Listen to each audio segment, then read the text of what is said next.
This is Sue Sweeney from the BBC. She was with the BBC for 20 years. She was a BBC host. She had a show and everything was fine until the dark culture, the dark side of the BBC caught up with her.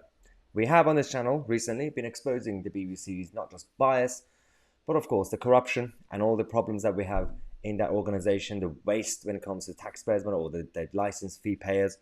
This is another story. Following a couple of weeks ago, last week, when we had another BBC whistleblower. So Sue, who left the BBC because of extreme intimidation and harassment that she experienced from new bosses of the BBC. So this is actually her story of what happened actually to her.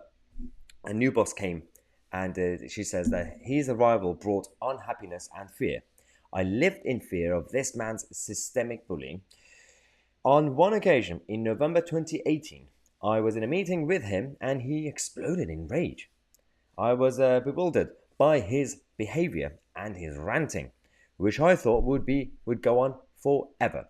She does continue by saying that afterwards I couldn't stop crying and I collapsed on the floor. I was a loyal member of the team who would never intentionally upset anyone. I was so upset that I felt that I couldn't move. The way he treated me was disgusting, and yet he kept his job. Wow.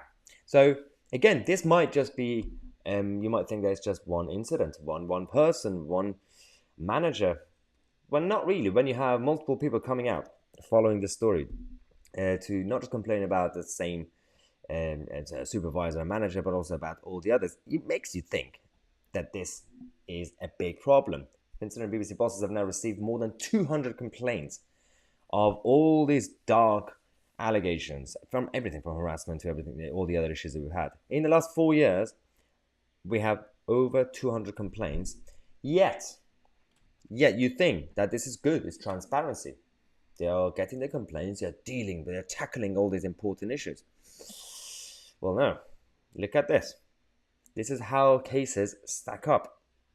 Between 2017 to 2021.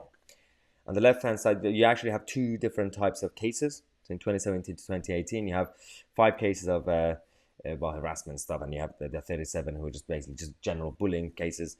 You got those, and yet only 2 cases in the past 4 years were resulted in dismissals in between 2019 and 2020.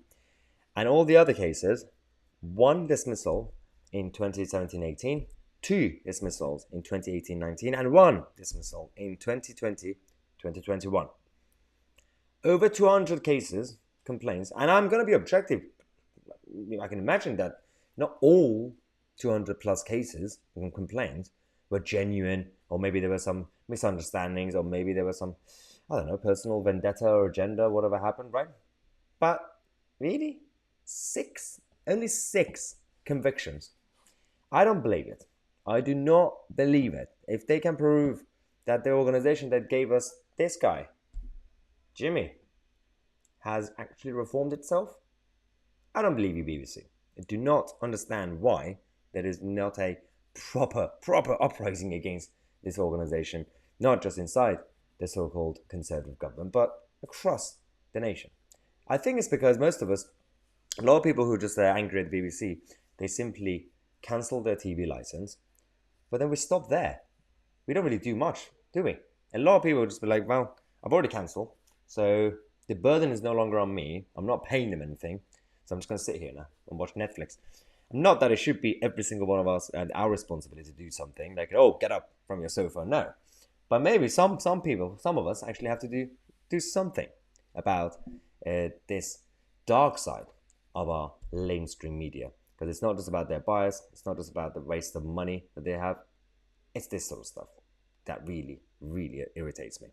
We're going to take a quick break. We're going to come back and talk about pensions and how Rishi Sunak is forcing pensioners, millions of pensioners, to pay more taxes.